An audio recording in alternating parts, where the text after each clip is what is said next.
A lo largo del siglo XVII asistimos a importantes cambios territoriales en la monarquía hispánica, la cual había conseguido aglutinar en Europa la totalidad de la península ibérica e importantes territorios en Flandes e Italia.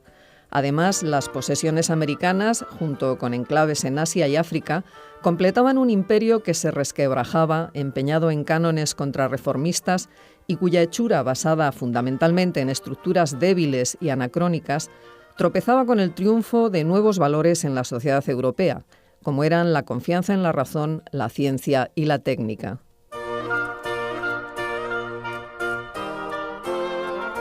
Con todo, la crisis del siglo XVII no fue privativa de la monarquía hispánica, puesto que se dejó sentir en toda Europa, si bien en España aparece con unas connotaciones muy particulares.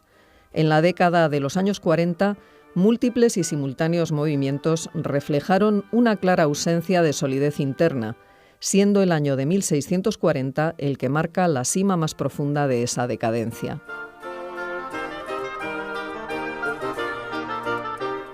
Josefina Castilla Soto es profesora de Historia Moderna en la UNED y nos explica a continuación cómo se desarrolló todo este proceso en sus distintos escenarios.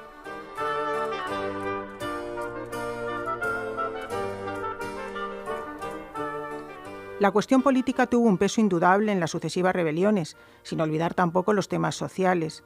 Pero en el trasfondo de todo ello subyacían unos problemas económicos ya seculares en la Casa de Austria, siendo Castilla quien, a la cabeza de las empresas austriacas, soportaba la mayor carga. Este hecho, unido a la falta de recursos para acudir a los diferentes frentes abiertos, hizo de la famosa Unión de Armas, concebida en el programa gubernamental del conde-duque de Olivares, el medio para recabar el concurso económico y militar de las provincias periféricas. Con ello se conseguiría, además, una más sólida unificación de los reinos hispanos al repartirse más equitativamente los derechos y los deberes. Pero los problemas económicos se agravaron de forma importante en 1639, ya que los ingresos americanos habían resultado insuficientes para cubrir los asientos, mientras que en 1640 no llegó nada de Indias, dificultando aún más la penosa situación que atravesaba la corona. Por otra parte, hay otra circunstancia que acentuaba la crisis.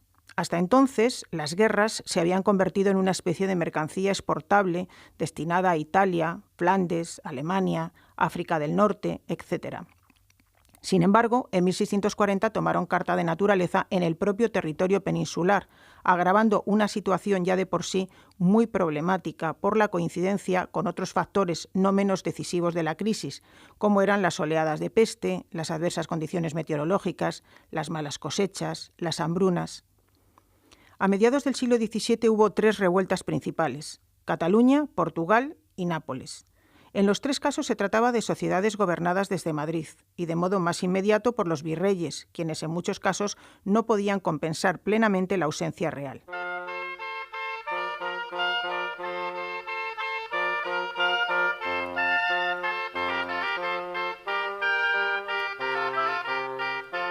Por lo que respecta a Cataluña, las relaciones entre el Principado y el Gobierno central permanecieron tensas a lo largo de todo el siglo. Sin embargo, resulta indudable que se agravaron a raíz de las demandas de hombres y dinero realizadas por Olivares. Verdaderamente esas demandas resultaban abusivas para una Cataluña bastante deprimida comercialmente y muy poco poblada, especialmente a raíz de los azotes de peste a comienzos y mediados de siglo. Aparte de estas consideraciones, los catalanes invocaban permanentemente sus fueros, los cuales impedían el reclutamiento de tropas para llevar a cabo servicios fuera de las fronteras catalanas. Sin embargo, parece ser que en las operaciones militares de 1639 se buscó bastante deliberadamente el frente catalán como medio de implicar al Principado en la guerra que comprometía a la monarquía hispana. En 1640 estalló la revuelta catalana en dos ámbitos distintos, el rural y el municipal. El primero de ellos estuvo protagonizado por los campesinos y los segadors, bastante hartos de los abusos de los soldados en sus alojamientos, los cuales acostumbraban a sobrevivir a costa del pueblo ante la falta de elementos suficientes para su subsistencia. En el ámbito municipal hubo una falta total de entendimiento entre Castilla y Cataluña, representada esta sobre todo por las oligarquías barcelonesas.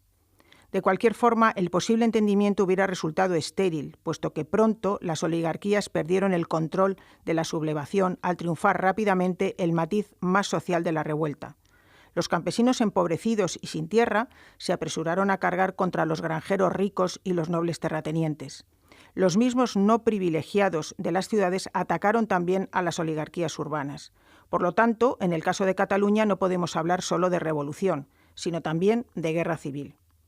Precisamente los principales paladines de esta revolución, Tamarit y Pau Clarís, ante la imposibilidad de gobernar Cataluña de forma independiente, se pusieron en contacto con Francia para solicitar su protección y ayuda militar. En realidad, no calibraron suficientemente las consecuencias y a corto plazo la situación ya empeoró notablemente. Por un lado, Cataluña se convertía en el nuevo teatro de operaciones para Francia, lo que le obligaba a soportar elevados gastos militares. Además, la inflación monetaria era la nota dominante de la economía catalana. A ello se añadían las plagas de peste de mediados de siglo y el hambre. Y por si fuera poco, Francia se dedicó a explotar económicamente a Cataluña, la cual tenía menos posibilidades de expansión comercial con Francia que con Castilla. De hecho, en la década de los 50 los catalanes empezaron ya a emitir duras quejas hacia Francia, al considerar que se les estaba abandonando a su suerte. Y no iban mal encaminados en esta observación, dado que Francia estaba enfrascada en sus propios problemas internos debidos a la Fronda. Esta coyuntura internacional fue aprovechada por Felipe IV para lanzar una importante ofensiva en Cataluña al mando de don Juan José de Austria, ofensiva además muy propiciada por la particular situación interna de guerra civil que se vivía en el Principado.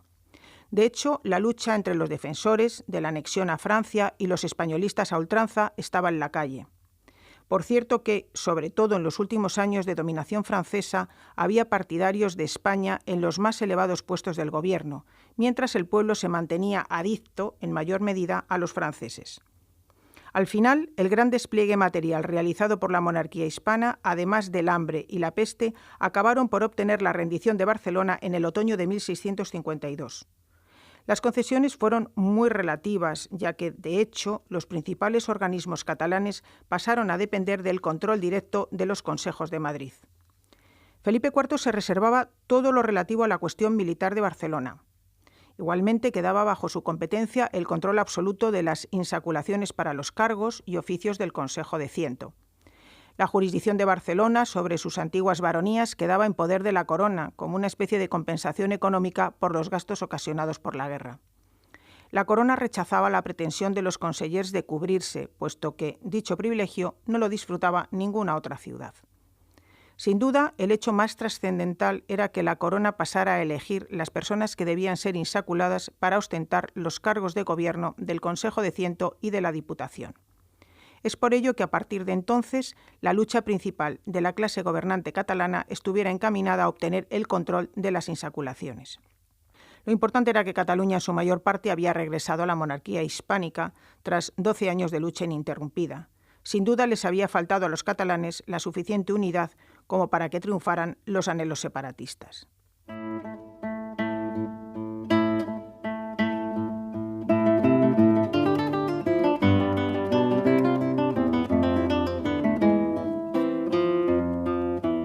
El caso de Portugal fue diferente del de Cataluña, tanto en su desarrollo como en el tratamiento propiciado desde la corte.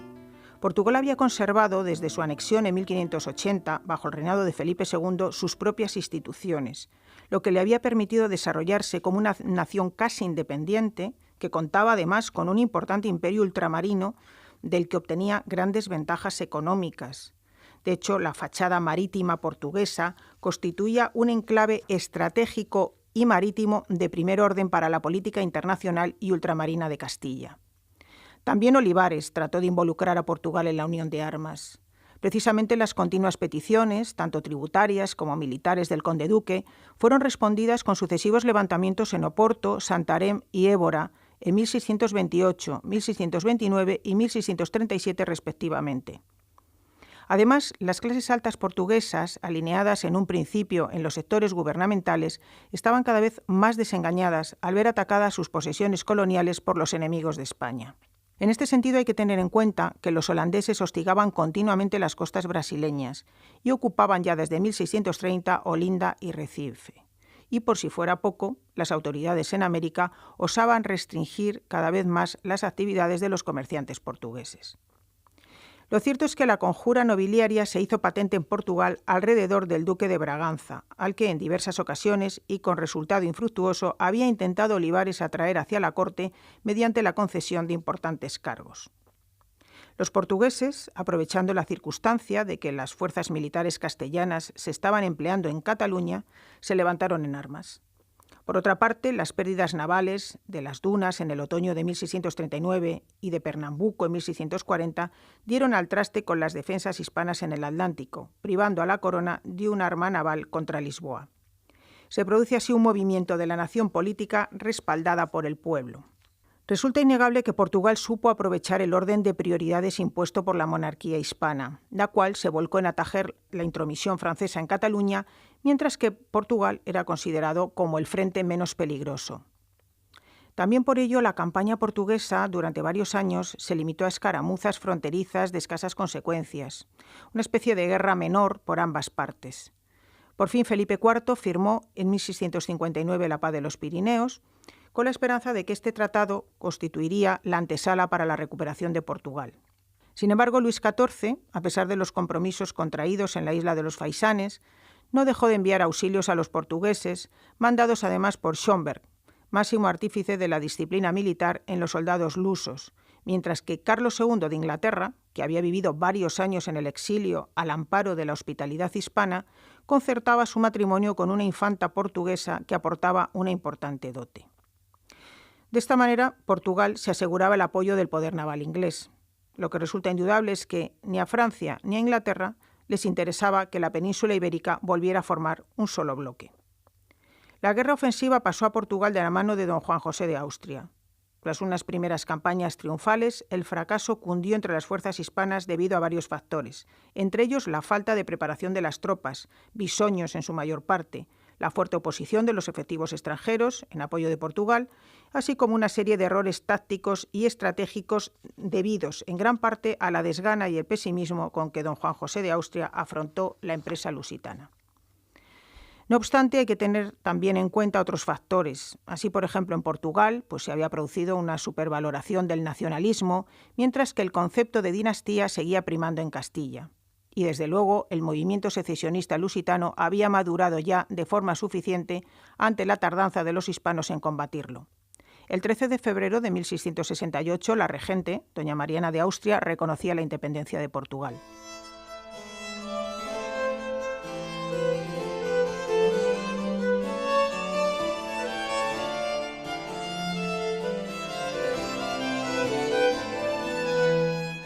Respecto a Italia, la Revolución Napolitana tuvo allí sus connotaciones particulares. Así, el incremento de la deuda pública, la intensificación de las presiones fiscales y la intervención de Nápoles en las empresas hispanas se agravaba con la injerencia de los señores feudales en la administración pública, hecho que se veía fortalecido por la venta de nuevas prerrogativas a los señores y por la aparición de nuevos municipios sometidos al poder feudal. El detonante se produjo en diciembre de 1646, cuando en un ambiente de epidemias, hambre y sequía, el virrey, duque de Arcos, impuso una gabela sobre la fruta, alimento y principal comercio en Nápoles. Conviene destacar, no obstante, que el movimiento napolitano se encaminaba contra el mal gobierno, nunca contra el rey de España, cuyo absentismo se justificaba plenamente. No era posible que un monarca que se encontraba tan lejos fuese responsable de los viles actos de sus ministros y funcionarios locales. En esta insurrección se vislumbraban además dos focos de orígenes político-sociales bien diferentes. Por un lado, la conjura nobiliaria, encaminada contra la política financiera del gobierno, y por otro, la rebelión popular, dirigida contra impuestos fundamentalmente. Ambas líneas discurrieron de forma paralela sin llegar a unificarse jamás, para alivio de los mandos hispanos. Precisamente el éxito logrado en el sofocamiento de la revuelta napolitana estuvo motivado por varios factores, entre ellos la premura en acudir a su extinción, la falta de unión entre la nobleza y el pueblo y la estrategia desplegada por los altos mandos hispanos dirigida a alimentar la discordia entre los cabecillas del movimiento y el pueblo. También en Palermo tuvo lugar una insurrección de origen y desarrollo análogos al napolitano, es decir, un motín popular contra los impuestos y el mal gobierno, con jefes salidos del pueblo, detrás de los cuales se movían personajes de la burguesía letrada carentes de una clara voluntad revolucionaria. En Palermo, estos motines se sucedieron entre 1647 y 1649, extinguiéndose tan pronto como eran eliminados sus jefes.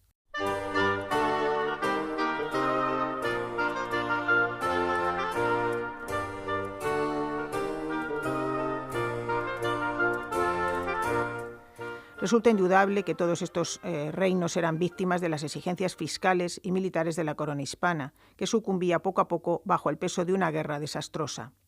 De todos ellos, el único movimiento que alcanzó el éxito fue el de Portugal.